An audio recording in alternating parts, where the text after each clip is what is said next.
Hello everyone, and welcome back to another solo spooky story. My name is Rob, and today I'll be your host. These are shorter episodes that come out every other week, and it's just myself or Suze presenting a solo story. Could be anything from a case that doesn't feature in a main episode because there's not enough there, all the way to just a cool story that we've seen online or a listener submission. So it's kind of really about anything. Kind of just covers the whole spectrum of spooky. So to get things started, today we are actually talking about the mythology of Irish werewolves. These weren't really something that were kind of on my radar. Obviously, everyone knows what a werewolf is, but Irish werewolves in particular wasn't really on my radar, actually. And it was actually a friend of the show, Kieran Hickey, who put us onto it. So, Kieran, thanks for the nod to look at these. Hopefully, this episode does it justice. And if we get enough interest, maybe we might look into doing a full episode on it as well. So, for a bit of background, obviously, as I said, everyone knows what a werewolf is. But in Ireland, they kind of go this little kind of step further, which is quite interesting. So according to legends and myths, obviously a person can become a werewolf if they're bitten by another, but in Ireland, and I'm not sure if this is for the rest of the world, they can also be cursed by a powerful magician or a witch. That's also another step to becoming a werewolf, so it's just that added extra layer of complexity.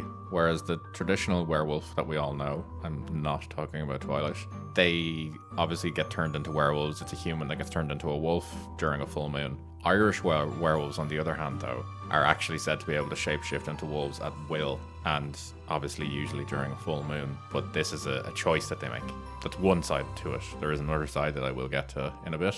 And then, unlike other werewolves from folklore, Irish werewolves weren't actually considered evil. They're actually seen as protectors of the communities, and it was actually believed that they'd use their powers to defend their families and loved ones from harm. So, according to some versions of the legend of Irish werewolves, they were actually believed to be especially protective of children, and they'd actually go to great lengths to keep them safe from harm. So I know I don't usually kind of like cite sources and things like that, but on this specific kind of story, I did actually find some cool websites and things like that, and it would be a shame not to source them. So I found one by Bertie Brosnan on filmmakerbyheart.medium.com. Really cool article. Basically goes into the history of Irish werewolves and encounters with them. So just talking about, as I said, werewolves being protective, one of the kind of the more famous stories involves a mother who was out walking with her young child. They were approached by a pack of wolves, and naturally the mother was terrified, but the wolves surrounded them and basically actually kept them safe until help arrived. And then when the villagers came to rescue the mother and child, they found that the wolves hadn't harmed them and basically left a deer carcass for them to eat as well. So there's this kind of cool relationship that works between the wolves and people.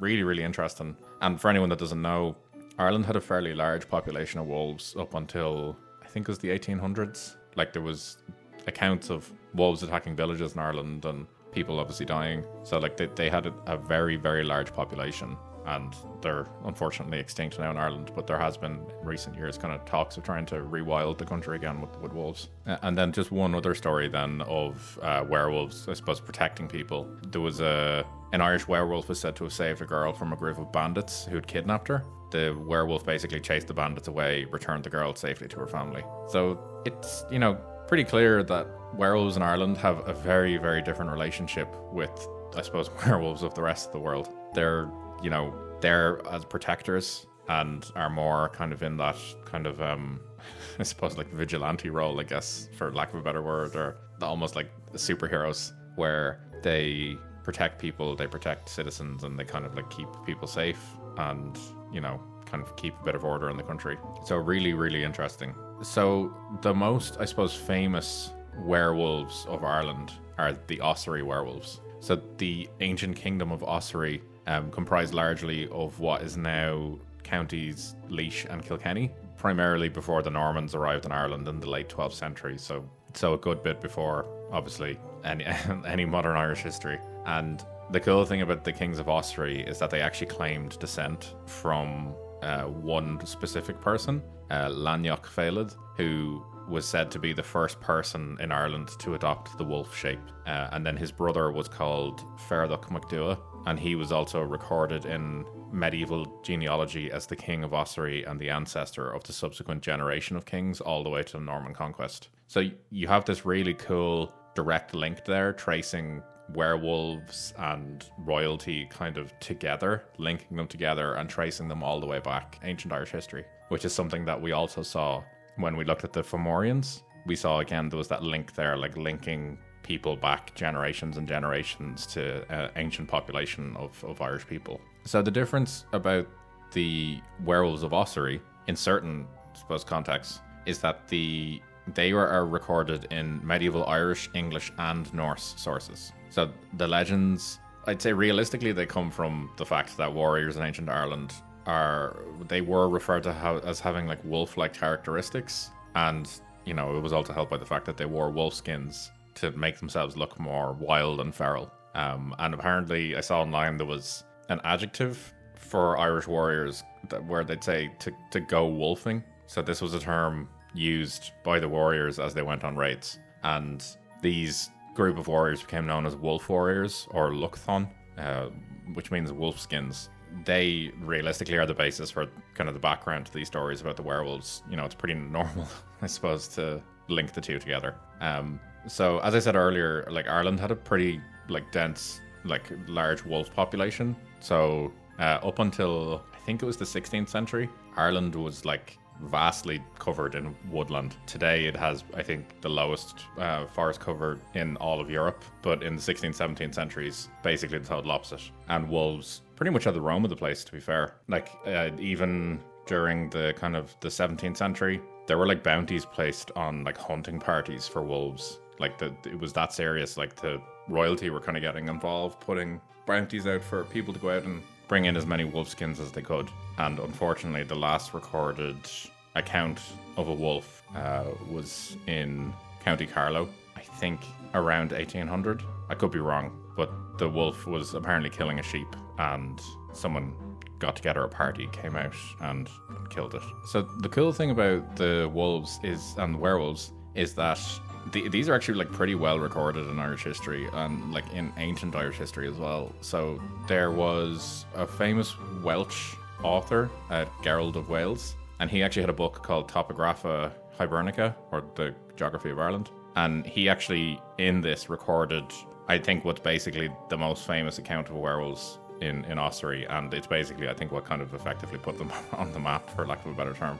So Gerald, he talks about the story of an unnamed priest, because he would be unnamed. He was traveling from Ulster when he encountered a bunch of wolves in the woods, and he was quite shocked by this. And one wolf comes forward and begins to talk to him and starts to tell him, don't be afraid of us, we're okay. And the priest is kind of obviously understandably shocked by this and pleads with the wolf not to attack him and to basically like communicate with him, explain his story to him. So the wolf then goes on to say, there's two of us, a man and a woman, natives of Ossory, who through the curse of St. Natalis, the abbot, are compelled every 7 years to put off human form and to depart from the dwellings of man. Quitting the human form, we then assume that of wolves. At the end of 7 years, if chance to survive, two other beings substituted in their place, they return to their country and their former shape. And now she who is my wife lies dangerously ill, not inspired by divine charity to give her consolations to your priestly office. So basically, the priest is like, okay, understandably, probably quite taken aback by all of this. Gets a good bit of information dropped on him there, but kind of handles it in his stride, to be fair, and decides he's going to be sound, do his priestly duties, even though it's a wolf, and he's going to give the last rites to the female wolf. So, he's convinced, basically, he's on board with this. So the male wolf comes in, and I'm a bit confused with how this happens, but it seems to be that he like drops his wolf form and reveals that he's a human, and she seems to drop her wolf form as well, and it turns out to be that she's quite an elderly woman, and basically this was done to show that they're on the level with him. So the priest gives communion to the wolf and basically gives her the last rites. It's pretty clear that she's gonna die. So the male wolf, as thanks, leads the priest safely from the woods, and then this is the part that I find quite funny. The wolf, for some reason, then makes a number of prophecies concerning the future of Ireland, and apparently warns the priest about the Norman invaders. So the priest is apparently shocked by this and is summoned before a bishop in Meath, and on advice, basically, he's ordered to travel to meet the Pope to present a story. So it's quite the story for this priest. Like, he's just out traveling from Ulster, all of a sudden meets werewolves, gets prophecies said to him, and then gets sent off to see the Pope. So yeah, quite a bit happens there. Obviously, I'm sure this is a story for, I don't know, warning about the Normans or something. I'm not sure what it was, but pretty interesting. And then when I looked into this further, like leading on from that, there's a 13th century poem called Men Who Change Themselves into Wolves. And it describes that basically people are able to leave their human bodies behind and assume the shape of a wolf. And then their human bodies are basically like vulnerable while they're a wolf. And any injury on the wolf is then reflected on the human form, which is pretty interesting. So it seems to be that it's not the traditional sense of werewolves where they like morph into a werewolf.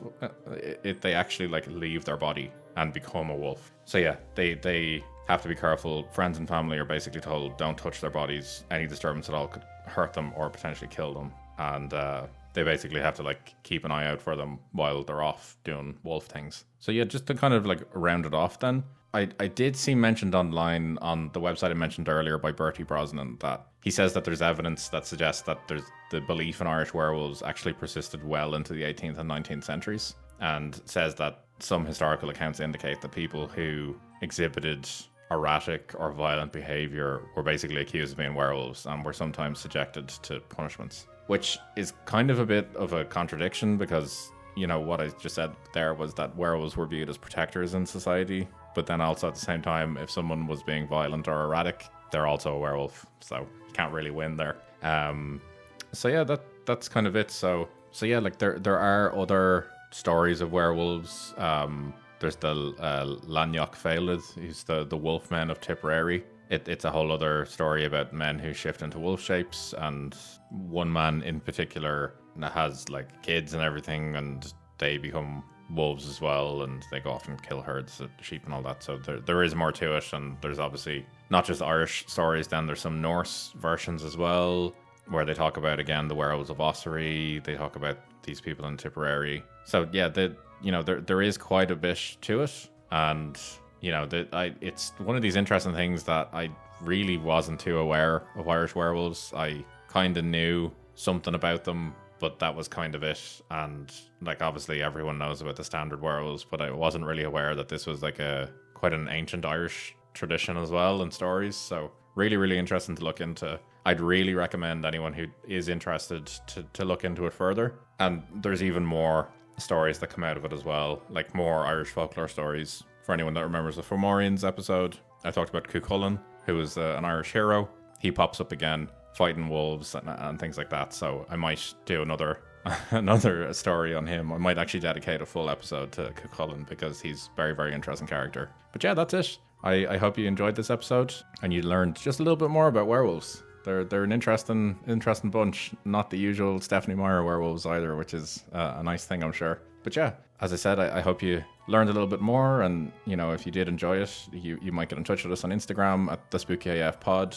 Let us know what you think. And, if you have any of your own stories and anything that you'd like to share with us, do get in touch. We also have a Gmail, the spookyafpodcast@gmail.com. You can reach us there and send us on any stories if you want. We actually have 2 or 3 listener stories now, which we'll share in future episodes. But apart from that, hope you all have a lovely day, whatever it is that you're doing, and we'll see you in the next episode. Take it easy, guys.